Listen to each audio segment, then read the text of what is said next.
ان کے اعمال ان کو خدا کی طرف رجوع نہیں ہونے دیتے۔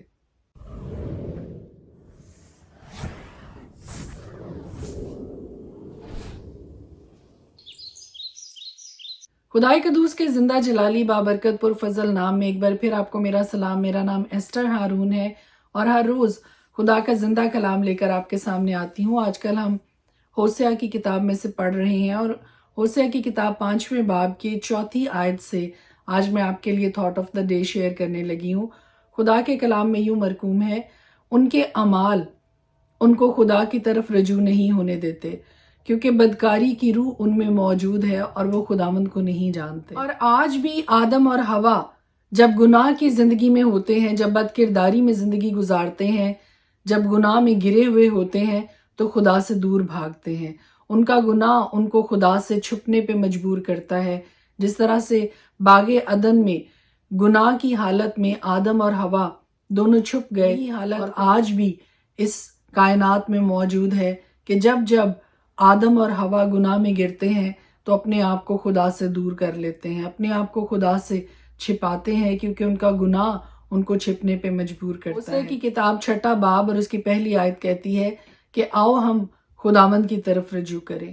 اور سیکھ آج میرے لیے اور آپ کے لیے یہی ہے کہ چاہے جتنی مرضی بد کرداری، زناکاری اور گناہ کی حالت میں آپ موجود ہیں، آج بھی خدا آپ کے انتظار میں ہے۔ جس طرح سے مصرف کا باپ اپنے بیٹے کے انتظار میں تھا، خدا اپنی باہیں پھیلائے آپ کے انتظار میں ہے، میرے انتظار میں ہے۔ اور خدا یہ چاہتا ہے کہ ہم اپنی ان ساری گناہ بھری حالتوں سے ابھر کر توبہ کریں اور خدا کی حضوری میں واپس لوٹیں۔ ہوسیہ کی کتاب 6 باب اور اس کی پہلی آیت یہ کہتی ہے، آؤ ہم خداوند کی طرف رجوع کریں۔ اور یہی آج سیکھ میرے لیے اور آپ کے لیے ہے، یہی آج تھاٹ آف دا ڈے ہے کہ آؤ ہم خداوند کی طرف رجوع کریں، کیونکہ وہ معاف کرنے کے لیے، شفا دینے کے لیے، اور شفا صرف بیماری سے نہیں ہے، گناہ بھی ایک بیماری ہے جو گھن کی طرح سے انسان کو اندر ہی اندر کھا جاتا ہے۔ اور بہت سے لوگ توبہ کیے بغیر گناہ کی حالت میں مر جاتے ہیں، لیکن آج سیکھ میرے لیے اور آپ کے لیے یہ ہے کہ ہمارا آسمانی باپ ہمارے انتظار میں ہے کہ ہم کب اس کی طرف لوٹیں، ہم کب گناہ کی اس حالت میں سے نکل کر، شرمندگی کی حالت سے نکل کر دلیری کے ساتھ خدا باپ کے تخت کے پاس جائیں، خداوند یسوع مسیح کے خون کو اپنے اوپر لے کر، خداوند یسوع مسیح کے نام کو دلیری کے ساتھ اپنے ساتھ لے کر خدا کے تخت کے سامنے حاضر ہوں۔ اور جیسا کہ ابھی میں نے آپ کے سامنے بہت خوبصورت آیت پڑھی ہے، ہوسیہ کی کتاب 5واں باب اس کی 4 آیت، جس میں لکھا ہے، ان کے اعمال ان کو خدا کی طرف رجوع نہیں ہونے دیتے،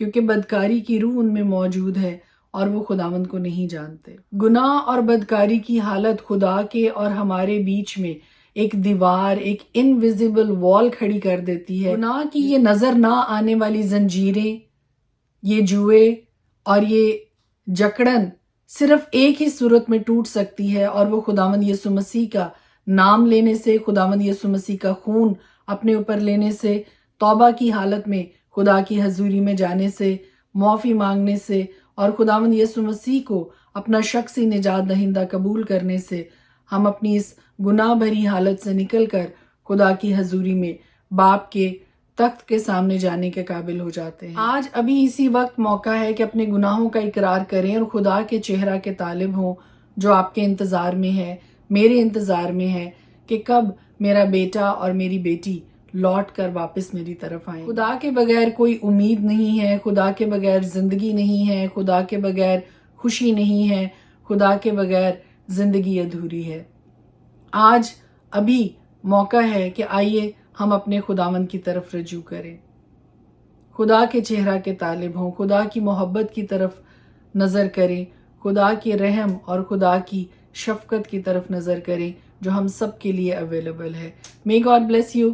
ہر طرح کی بد کرداری، ہر طرح کی بد کرداری کی روح کو اپنے اندر سے نکل جانے کا موقع دیجیے، اور وہ صرف May God bless you۔ خداوند کی برکت، خداوند کی رحمت آپ سب کے ساتھ ہو۔ 2023 میں ایک نئے انسان کی صورت میں داخل ہوں، ایک نئی مخلوق کی صورت میں داخل ہوں، پرانی زندگی کو 2022 میں ہی چھوڑتے ہوئے 2023 میں ایک نئے انسان کے طور پر داخل ہوں۔ آمین۔ پاک کلام میں سے آج ہم دیکھیں گے ہوسیہ نبی کا صحیفہ، اس کا 3 باب۔